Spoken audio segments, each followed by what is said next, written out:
RSS BJP സംരക്ഷണം കൊടുക്കുമെന്ന് ചോദിച്ചു കഴിഞ്ഞാൽ അവര് സംരക്ഷണം കൊടുത്തുകൊണ്ടിരിക്കുകയാണ്. ഇയാളെ അറസ്റ്റ് ചെയ്ത് ഇവിടെ ഇപ്പോ സാധാരണ നമുക്കറിയാമല്ല, ഒരു കാപ്പ പ്രൊസീഡിങ്സ് എന്ന് പറയുന്നത് ഒരു പോലീസ് ഓഫീസറുടെ മാത്രമല്ല. ഇപ്പൊ മുൻ DGP ആയിട്ടുള്ള ശ്രീലേഖ ആ കൗൺസിൽ അംഗമായിട്ടിരിക്കുമ്പോൾ ഇതിന്റെ ഒരു വിചിത്രമായിട്ടുള്ള കാര്യം എന്ന് പറയുന്നത്, അവര് ഔദ്യോഗികമായിട്ടുള്ള ചുമതല വഹിക്കുന്ന സമയത്ത് ഈ പറയുന്ന ഇയാള് റൌഡി ലിസ്റ്റിനകത്തും കാപ്പ എടുക്കുന്നതിനും വേണ്ടിയിട്ടുള്ള നടപടി അന്നേ തുടങ്ങിയതാണ്. ഈ പറയുന്ന മുൻ DGP ഉൾപ്പെടെയുള്ളവർക്ക് ഈ നടപടികൾ മുഴുവൻ അറിയാവുന്നതാണ്. അവര് ഈ നമ്മൾ എന്താണ് ഒരു കൗൺസിൽ മീറ്റിംഗിൽ ഇരിക്കുമ്പോൾ ഈ കാപ്പ കേസിലെ പ്രതി ഒളിവിൽ പോകുന്നു, 2 പ്രാവശ്യം വരാതിരിക്കുന്നു. ഇത് മുഴുവൻ പത്രങ്ങളിൽ കൂടി ഇയാളെ വാർത്തകൾ മുഴുവൻ വരികയാണ്. ആ വരുമ്പോഴത്തേക്ക് ഒരു മുൻ DGP ഉൾപ്പെടെയുള്ളവർ ആ കൗൺസിൽ യോഗത്തിനകത്ത് ഇരിക്കുകയാണ്. ഈ മേയർ ഇയാളെ സംരക്ഷിക്കുന്നതിന് വേണ്ടിയിട്ട് 2 പ്രാവശ്യം വരുന്ന സന്ദർഭത്തിനകത്തും ഒരക്ഷരം അവിടെ പറഞ്ഞിട്ടില്ല. അപ്പോ എന്താണ് അവിടെ നടന്നിരിക്കുന്ന? പോലീസ് അന്വേഷിച്ചുകൊണ്ടിരിക്കുന്ന പ്രതി ആയതുകൊണ്ട് നേരെ ചൊവ്വയെ അവിടെ വരാൻ വേണ്ടിയിട്ട് പറ്റാത്തത് കൊണ്ടാണ് കൗൺസിൽ മീറ്റിംഗിന് വരാത്തത്. ആ കൗൺസിൽ മീറ്റിംഗിൽ നിന്ന് വിട്ടുനിന്നു. കൗൺസിൽ മീറ്റിംഗ് 2 മാസത്തിൽ കൂടിക്കഴിഞ്ഞതിന് ശേഷം 3ാമത്തെ കൗൺസിൽ മീറ്റിംഗ് വളരെ അടിയന്തര പ്രാധാന്യമുള്ള വിഷയങ്ങൾ നമ്മുടെ മുമ്പിൽ നിൽക്കുകയാണ്. മഴ കെടുതിയിൽ വന്നിട്ടുള്ള പ്രശ്നങ്ങൾ, അതുപോലെ തന്നെ നമ്മുടെ വെള്ളം കിട്ടാത്ത പ്രശ്നങ്ങൾ, ഈ നഗരത്തിനകത്തുണ്ടാകുന്ന വെള്ളക്കെട്ടിന്റെ പ്രശ്നങ്ങൾ, അങ്ങനെ നീറുന്ന സാധാരണ പാവപ്പെട്ടവരുടെ പ്രശ്നങ്ങൾ നിൽക്കുമ്പോഴത്തേക്ക് ഈ പറയുന്ന മേയർ മുൻകൂർ ജാമ്യം കിട്ടുന്നതിന് വേണ്ടിയിട്ട് കൗൺസിൽ യോഗം നീട്ടിക്കൊണ്ടിരിക്കുകയാണ് ചെയ്യുന്നത്. അപ്പൊ എന്താ ഇതിനകത്ത് നിന്ന് മനസ്സിലാക്കുന്നത്?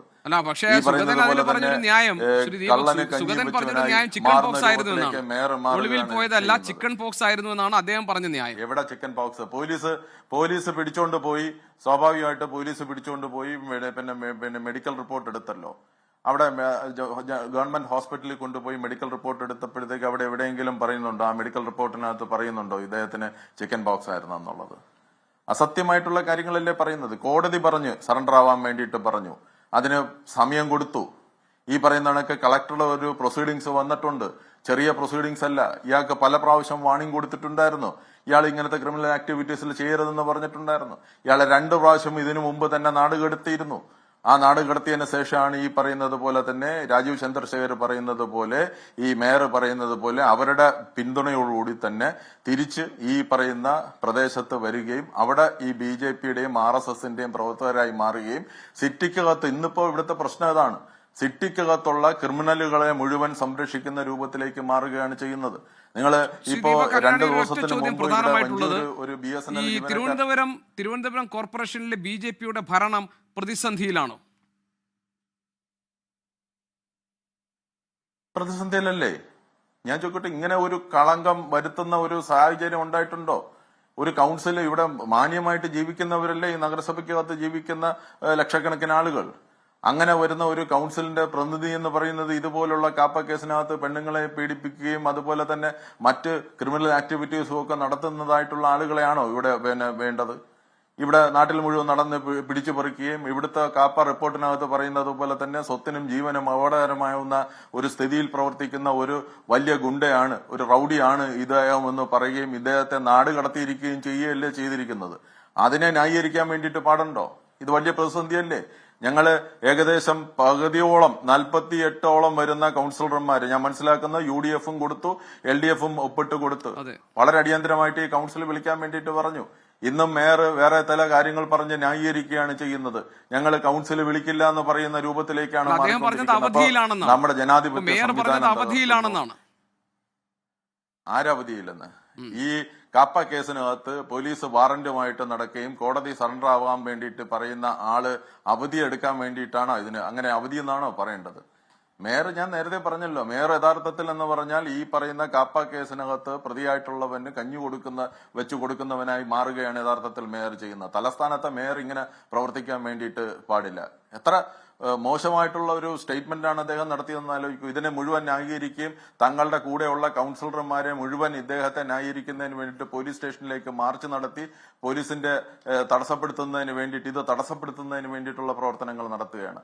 ഉത്തരേന്ത്യയിലൊക്കെ നടക്കുന്നത് പോലെ തന്നെ BJPയും RSS എന്ന് പറഞ്ഞാൽ ഒരു ഫാസിസ്റ്റ് സംഘടനയാണ്. താങ്കൾ പറഞ്ഞത് ഈ മേയർ ബോധപൂർവം ഇദ്ദേഹത്തെ സംരക്ഷിക്കാൻ ശ്രമിക്കുന്നു എന്നത് മനസ്സിലാക്കുന്നു, താങ്കൾ പറഞ്ഞ ഭാഗം മനസ്സിലാകുന്നു. പക്ഷെ ഇനിയിപ്പോൾ ഈ അടുത്ത കൗൺസിൽ യോഗം എപ്പോഴാണ് അത് നിശ്ചയിച്ചിട്ടില്ലല്ലോ. കാപ്പ കേസ് ആയതുകൊണ്ട് തന്നെ ജാമ്യം കിട്ടില്ല. അപ്പോൾ അടുത്ത കൗൺസിൽ യോഗത്തിലും ഈ സുഗതൻ അതിൽ പങ്കെടുക്കാൻ കഴിയില്ല. പക്ഷെ പ്രശ്നം നേരത്തെ ഉണ്ടായിരുന്ന 2 കൗൺസിൽ യോഗങ്ങൾ, ഞാൻ മനസ്സിലാക്കുന്നത് ഏപ്രിൽ 27-നും പിന്നീട് മെയ് 14-നും ആണ് ആ 2 യോഗങ്ങൾ നടന്നതെന്നാണ് ഞാൻ മനസ്സിലാക്കുന്നത്. ആ 2 യോഗങ്ങളിലും സുഗതൻ ഉണ്ടായിരുന്നില്ല. പക്ഷെ ആ യോഗങ്ങളിൽ പങ്കെടുക്കാത്തവരുടെ പേര് എഴുതിയ കൂട്ടത്തിൽ സുഗതന്റെ പേര് രേഖപ്പെടുത്തിയിട്ടുമില്ല. അങ്ങനെയാണെങ്കിൽ ഇത് തുടർച്ചയായ 3 കൗൺസിൽ യോഗത്തിൽ ഇല്ല എന്ന നിലയിലേക്ക് കാര്യങ്ങൾ അങ്ങനെയല്ല നടപടിക്രമം എന്ന് പറയുന്നത്. പറയൂ. ഇല്ല, ഇതിനകത്ത് നടപടിക്രമം എന്ന് പറയുന്നത് ആരെങ്കിലും അവധി കൊടുക്കുകയാണെങ്കിൽ രേഖാമൂലം എഴുതി അവിടെ പിന്നെ കത്ത് കൊടുക്കുകയും ആ കത്ത് കൗൺസിലിൽ വായിക്കുകയും ആ കത്ത് കൗൺസിലിൽ അംഗീകരിക്കുകയും ചെയ്യുന്നതാണ് അവധി എന്ന് പറയുന്നത്. ഇവിടെ അങ്ങനെ ഒരു കത്ത് ഈ 2 യോഗത്തിനകത്തും പിന്നെ വായിച്ചിട്ടില്ല. ഈ സുഗതൻ അവിടെ ഹാജരായിട്ടില്ല. അവിടെ സ്റ്റാൻഡിംഗ് കമ്മിറ്റിക്കകത്തും അദ്ദേഹം പങ്കെടുത്തിട്ടില്ല. കുറെ കാലമായിട്ട് ജനങ്ങൾ മുഴുവൻ ആ വാർഡിനകത്തുള്ളവരെല്ലാം തിരക്കി നടക്കുകയാണ്. അവിടുത്തെ കൗൺസിലർ അവിടുത്തെ ജനങ്ങളുടെ പ്രശ്നങ്ങൾ പരിഹരിക്കുന്നതിന് വേണ്ടിയിട്ടുള്ള ഫോറവും മറ്റു കാര്യങ്ങളും ഒക്കെ അന്വേഷിച്ച് ഈ കോർപ്പറേഷൻ കൗൺസിലറുടെ പിന്നെ ഓഫീസിൽ കേന്ദ്രീകരിക്കുകയാണ്. അവിടെ ബോർഡുകൾ പ്രത്യക്ഷപ്പെട്ടിരിക്കുകയാണ് ഇയാളെ കാണണമെന്ന് ആവശ്യപ്പെട്ടുകൊണ്ട്. അപ്പൊ അങ്ങനെ എല്ലാം, അതാണ് ഞാൻ പറഞ്ഞത്. മേയർ ഈ പറയുന്നത് പോലെ ഇന്നും അദ്ദേഹം ഈ പറയുന്ന പ്രസ് മീറ്റിനകത്ത് അദ്ദേഹം ഇതിനെ ന്യായീകരിക്കുകയാണ്. അദ്ദേഹത്തിന് ഓർമ്മയില്ല എന്നാണ് പറയുന്നത്. കാപ്പ കേസിനകത്ത് പ്രതിയായിട്ടുള്ള ഒരാള് കൗൺസിലിനകത്ത് വന്നിട്ടില്ല എന്നുള്ളത് അദ്ദേഹം ബോധ്യപ്പെടുത്താൻ തയ്യാറാകുന്നില്ല. അവിടെ അവധി കത്ത് കൊടുത്തിട്ടുണ്ടോ എന്നുള്ളത് 101 കൗൺസിലർമാരെ സംബന്ധിച്ച് അങ്ങനെയൊന്നുമല്ല. 1-2 കൗൺസിലർമാർ മാത്രമാണ് അവിടെ പിന്നെ സാധാരണഗതിയിൽ ഒരു അവധി എടുക്കുന്നത്. അങ്ങനെ എടുക്കുന്നതിനെ സംബന്ധിച്ച് കൃത്യമായിട്ട് വായിച്ച് ആ കൗൺസിലിനെ ബോധ്യപ്പെടുത്തി അതിന്റെ അടിസ്ഥാനത്തിലാണ് അവധി കൊടുക്കേണ്ടത്. അല്ലാതെ മേയർ പറഞ്ഞു ഇപ്പൊ എന്താ ഒരു അവധി എടുക്കാൻ പറ്റുന്നത്? എന്നെ പോലീസ് അറസ്റ്റ് ചെയ്യാൻ വേണ്ടിയിട്ട് നടക്കുന്ന വാറന്റ് ഉള്ളത് കൊണ്ടും ഞാൻ കാപ്പ കേസിനകത്ത് പ്രതിയെ ആവാൻ വേണ്ടിയിട്ടുള്ള സാധ്യത ഉള്ളത് കൊണ്ടും ഞാൻ ഒരാളെ അടിച്ച് പരിക്കേൽപ്പിച്ചതുകൊണ്ടും എനിക്ക് ഈ പ്രാവശ്യത്തെ കൗൺസിലിൽ പങ്കെടുക്കാൻ പറ്റാത്ത ഒരു അവധി തരണമെന്നാണ് ഈ മേയർ പറയുന്നത്. അങ്ങനെ ഒരു വകുപ്പ് നമ്മുടെ മുമ്പിലുണ്ടോ? ഇങ്ങനെ ഒരു കാപ്പ കേസിനകത്ത്, ഈ ഒരു കോർപ്പറേഷന്റെ ചരിത്രത്തിൽ ഇങ്ങനെ ഒരു കാപ്പ കേസിനകത്ത് പ്രതിയാവുന്ന ഒരാളെ വെച്ച് മുന്നോട്ട് കൊണ്ടുപോകുന്ന ഒരു ചരിത്രം നമ്മുടെ ഈ ജനാധിപത്യ വ്യവസ്ഥയിലുള്ള ഈ നഗരസഭയ്ക്കകത്തുണ്ടോ? എന്താ ഈ RSS കഴിഞ്ഞ 6 മാസം കൊണ്ട് ഈ നഗരസഭയെ പൊളിച്ചടുക്കി. ഈ സുഗതനടക്കമുള്ള ക്രിമിനലുകൾ ക്യാമ്പ് ചെയ്യുന്ന ഒരു സ്ഥലമായി ഈ പറയുന്ന നഗരസഭയുടെ ഓഫീസും അതിന്റെ കേന്ദ്രങ്ങളെയും മാറ്റുകയാണ് ചെയ്യുന്നത്.